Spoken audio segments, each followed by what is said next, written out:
Hello and welcome back to another video. I'm Zelp and today we're going to make our base on a raft. I made two rafts because I want to showcase a different model or just some ideas that I feel like is pretty good in PvP as well, because it's kind of sneaky where you can kind of hide boxes where places that people won't think to look. So if you get raided, they'll probably won't check those spots and you're going to be able to not get completely rated off. But first I have reached, because from a little bit time that I've taken, I've managed to craft a bunch of things to get ready to build in front of you guys, and because of that I've managed to reach a level of 40. This means I can craft a saddle for Tiffany over here, but I need a little bit more hide, so let's go get a little bit more hide and then craft a saddle for her, and then we can actually start flying. So what we need to do now is to look for something to kill. So let's wind out Ebola. Level 10, got him. Something that I realized is that if you're using ranged weapon, you can actually get that headshot multiplier. So you see there's 110 and this is 55, right? So you get more damage with headshots. But when I use spears, it doesn't seem to work unless I troll them. So if I troll the spear, I can still get the headshot. So basically projectiles will probably work better if you want to get the headshot multiplier. And I'm not even sure if melee is even possible to get those headshot multipliers. Okay, so we can make our saddle and can put it on. Now saddles are really important for especially whatever creature that you're trying to tame, or you already tamed but you want to make them stronger. So the reason why is because the saddle itself gives armor. It gives 25 armor, and I don't really know how the game system works in terms of armor. Is the 25 like in a percentage wise, so his base armor, if he has any, is going to increase by 25, or how this value of 25 armor actually reduce incoming damage. Now the problem with Pterodon, our Tiffany, is that the stamina is really low and the weight is really low. So if I get on right now, it's almost overweight and it's moving a little bit slower than it would usually move. So we have to up his weight. Oh, he's trying to look for a place to land, and sometimes it wanders off a little bit too far. Okay, so we can get a little bit more weight. We can also get stamina, because stamina is also required to fly, to stay in the air, and also if you are sprinting while flying, that means if you're trying to fly even faster, it's going to consume stamina even more. But currently I feel like the weight is a big issue, and it doesn't seem to give us a lot of weight per point. So that is also an issue with this kind of flyer. But the good thing about it is that, if I'm not mistaken, they are the fastest one that you can get, right? So you can call it to follow you, and you can actually get him to hopefully land somewhere here. Spacebar to land, and then there you go. So it's close by. Oh, alright, he's still following me. Okay, so let's start building a base. Now the first one that I'm going to do is sort of like a demonstration of something that I would do in a PvP server, because I find it very useful and it's a little bit tricky, and you guys can definitely do it as well. First of all, you can hide the sail. So there is a sail put out when you place the raft. All you have to do is click on it, go to options, and you can hide sail, and therefore there's no more sail. And this will make things easier, because let's say you build your base on the raft and then the sail will like suddenly pop up in between, and it just doesn't look that good. It might also be in the way of your view. Okay, so the first thing that I would do is I try to find the center of the raft. So here is where I'll be navigating, and if you look at the planks of the raft, you can see that the one with the hole where the sail used to be at, that's the center.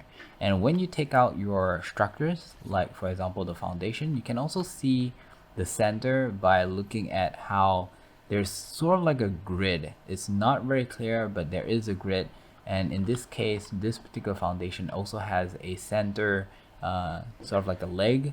So I would put this centerpiece at the line or slightly in from the line, right? So this is my centerpiece.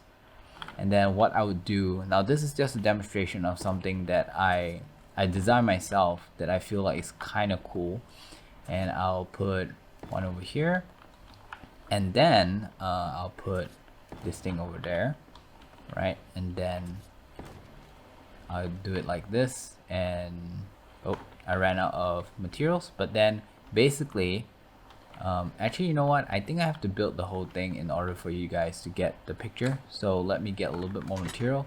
So it's gonna look like this. Now, if you cover up everything without a hole, you can't really access the boat from here, right? You can't select the boat, so therefore you can't really get in position where you want to ride the boat. So right now you can drive because of this hole, and I feel like people know about this, so they understand if you have a hole here.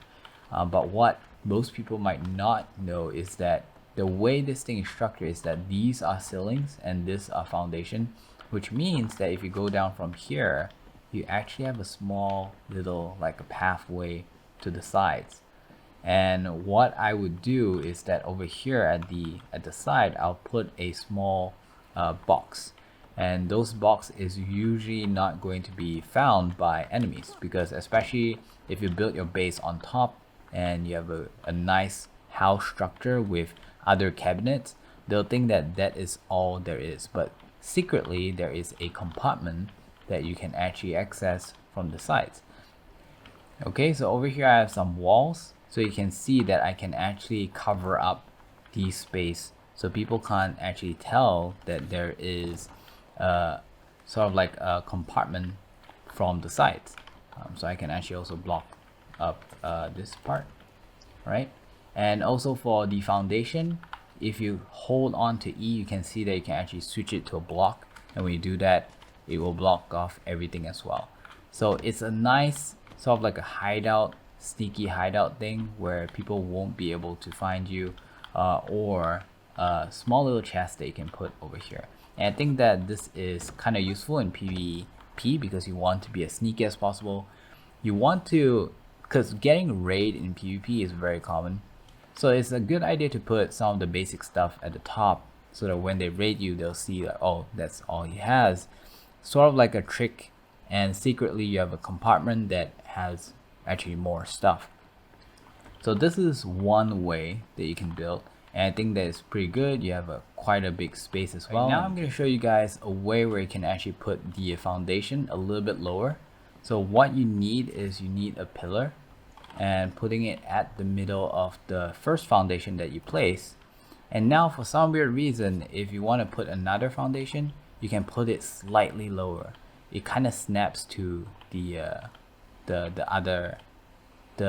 pillar. There you go. So it's slightly lower, and then you can actually remove this pillar, right? So you have a slightly lowered foundation. So now with the lowered one, you can actually put the pillar here, and then you can put another foundation, and you see there's an even lower foundation that you can place. So this is not it, but basically you can put one that's even lower. It's kind of hard to get the snapping point, but it's hard to get it, but it's possible. Let me try and do it over here. There you go. So you get one even lower, and you can keep repeating the cycle and keep making a lower foundation. And what this does is that it kind of allows you, if you get low enough, it kind of allows you to access the boat with the foundation on top. Now, one thing that I'm not really sure, which I'll probably give it a try and test it out, but not in this video, is that what happens if I make it so low that it pops out below the ramp. So let's say if I use a stone foundation and make it really low where it pops out from the bottom, can it protect the wooden raft? So let's say if I go in deep into the ocean and there is a huge dinosaur that's attacking the raft, can it prevent the raft from breaking and instead damage the stone foundation instead? Which is something that I'm wondering about. I'm not too sure if it'll work, because if that works, then we can actually make those and stack some of those foundation at the bottom to protect the raft, and then we can have pillars from the top to have a separate foundation or a separate platform that you built on. So it basically makes the raft and everything a little bit more tankier. It's getting late, so what we're going to do now is we are going to focus on our main one, which is over here. That raft we're probably going to be using for testing and also come up with new ideas.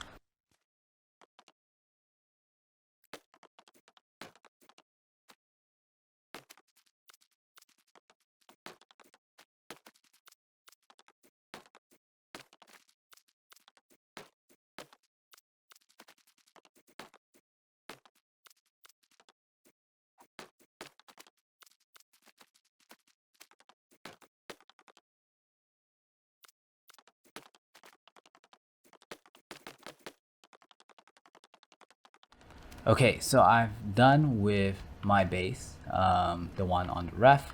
So the one that I tried to make initially was a little bit too big, so I couldn't manage to finish the roof simply because there's the limit on how many structures you can put. So I had to go with a 3x3, and it's pretty similar to what I had in mind. It's just that everything is a little bit more cramped. I'm planning to have more than one forge, and in my opinion you do need more than one forge because later you're gonna need a lot of metal ingots, and just having more than one forge is definitely gonna help. I'll probably make a second layer as well. Maybe I'll put a ceiling in between and then put forges up there as well. And then we have our Smithy. Sadly, I couldn't seem to get the Smithy really close to the wall. No matter how hard I try, I couldn't seem to put it there. I'm not too sure if it's intended or not, but this is as far and as close I could get to the wall. I do know you can kind of put things behind it, like I can actually put the mortar there, but then it is a little bit out of the way if I want to get to it. So just for convenience sake, I put it over here. Now the mortar is going to give you things like gunpowder, it's going to give you things like cement paste. You're going to craft your drugs like the narcotics over here, which you might later gonna put it into the Smithy, simply because you're going to use those materials to make things like trank darts or metal structures. Is going to require the cement paste and also gunpowder for the bullets and all the rifle stuff. So currently this is the design. We have the cooking stuff and all the things that kind of burns, we kind of put them together simply because later they're gonna produce charcoal, so we can collect all the charcoal together and maybe put it into the mortar or whatever that's required. So I want it to be as convenient and as efficient as possible. So this is how we are rolling. Also here is kind of like the food part, this side of the wall. So anything that you cook, we can put it in the preserving bin, which is kind of like a fridge, but if you put things like cooked meat, they will actually slowly turn into jerky. So the way this preserving bin works is that if you have oil and you have spark powder in it, it will actually kind of burn it or something and make it really dry in the preserving bin. So it dehydrates the food such that bacteria cannot grow on it, so it lasts longer. Now later on in the game, you'll actually be able to make a generator, electric generator, and then you're gonna have your own fridge, and that's gonna work a lot better than the preserving bin. But the preserving bin is the only way that I know of that you can actually make jerky that is basically meat that you eat that can last really long, so you can go for a really long journey with a stack of jerky, for example. Okay, we have our cabinet over here, and I'm planning to stack cabinets sideways. So imagine lots of this cabinets but this direction, and we can access it from the sides. So you're gonna have a few, maybe 5 cabinets stacked over here, and then we're gonna later on come up with a system on how we're going to locate the items so that we can find them easily. We can also paint them in different colors to signify, you know, hide or animal products or metal and things like that. And then we also have a roof, so we could go up. Yeah, so let me just show you up there. Now to go up, you just click climb, you look up, there is a trapdoor, open it, and we have the roof. Now the roof, my plan was to put crop plot, which is basically harvesting, how do I say, farming plantation garden thing. So we're gonna have our garden here, and we're gonna plant the crop that we want to harvest. Now, because this is somewhat of a PvE, I don't see the point of having turrets. So we are going to plant things that's going to benefit us, like knuckle berries, so that we can use them to make narcotics, and then we can craft darts, right? So that we can catch more stuff. So close this, and yeah, so we have our bed here next to the fridge, the way I like it. From all the crafting and building and rebuilding and all that, we actually managed to get ourselves to level 51, and technically this is the second base that we crafted, because the first one was made out of thatch, and then we're probably going to make one that's made out of stone. And by the way, if you haven't noticed, the floor is stone but the ceiling is wood, simply because wood is easier to come by and it's easier to make all these materials, or rather to gather all these materials. It also has this contrast look between the stone and the wood that I feel like makes it look kind of nice. This wood seems to be out of place. I think it's a little bit out. That's why there's a gap there. You could kind of fix that, but I don't think I need to. It's not really too obvious.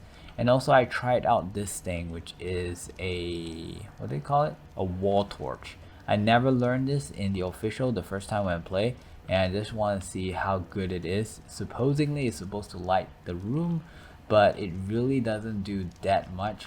I put it at this side of the room because this other side of the room we do have things like campfire, and when those things are light up, it's actually a lot brighter. So let me show you. I'm going to cook some meat. I'm gonna put this in. I'm gonna put the fire, and there you go.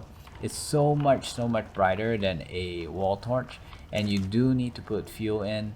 It does seem to burn a lot slower, so it lasts a lot longer. So that is the benefit, I guess. So later on we're gonna have cooking, we're gonna have the forge turned on as well. So this side of the room is generally relatively bright. It's just that I wanted this side of the room to be a little bit brighter, so therefore I have the wall torch. Now if I don't have it on, it's still pretty bright because of the campfire. The campfire is ridiculously bright, and yeah, I just wanted to try this out, and also so that you guys can see, so you can decide if you want it. My personal opinion, don't learn this. It's a waste of point. It really doesn't light up the room that much, and also you still have to fuel it. Okay, so over here we can drive, we can also open the door. It's a little bit tricky when it comes to not accidentally clicking this instead, so you do have to go all the way to the door in order to not to miss this. So you can't just like open it halfway, you have to go all the way to the door in order. Another thing that I kind of made in order to go up, because jumping in is going to be a problem depending on how close you are at the shore. So I made a ladder, a simple ladder, so you can climb in just like that. Now in the event that the ladder is broken, there is still another way that you can go in, is that you look at these things. Just by looking at it, you can actually click drive, and you'll pop out right inside where you are driving it. So you could go in that way as well. Oh shit. No, I have to lure it away from everything, from the base, from everything. I'm gonna get exhausted really soon. Anyways, so we are somewhat safe now. I'm gonna go rescue Jessica. He was actually wandering around here just now, and I was so afraid that it would destroy my little simple base over here. We also see these now. So something tells me, or a feeling that I get, is that the longer you play, the stronger dinosaurs start to pop out. So something to take note and be careful of. I am starving, it seems. Can I not climb a ladder while holding this? I actually don't think I can. So how am I going to go in? Let me think. How am I gonna okay, let's parkour. Nope. Oh boy. Okay, eat food. Okay, I need to think of a way to put Jessica in. Come on. Oh yeah. Okay, so Jessica, you get to sleep in my bed because you've been a good. Don't go to the fire. Okay, thank you. And this is gonna give us a supply of eggs for kibble in the future, which I still don't know how to make, by the way. And yeah, so let me know what you guys think of my little new cave on the water. Some other stuff. Whoa, what's the sound? Oh no, what's that? It's a Sarco. No, no, no, it's... Yeah, oh shoot. Oh shoot, oh shoot. No, no, no, no. Come here, come here, come here, come here. No, no, no. Don't die, Tiffany, don't die. Whatever you do, do not die. How do I make it follow me? Follow me. Over here, come, come. Yes, yes. Okay, we're getting out of this place because it's too dangerous. No, no, no, no, it's bloody, it's bloody. Come here, come here, come here, Tiffany. No, Tiffany. No. Okay, so this is the world of ARK. It's really dangerous. There are monsters everywhere, and it killed our pterodon. It died, and I'm really disappointed because we're actually gonna use Tiffany to trap the Argentavis and capture them. So we are back at where we were. I feel like this is somewhat relatively safe, so we're gonna stay here for a bit more. You can see that the Sarco actually damaged the ceilings, so the ceilings has actually gone down in some health, it seems. We also lost the saddle from Tiffany, so that is really sad. We are going to get another one, so don't worry about that. I'll see you guys in the next one. Bye bye.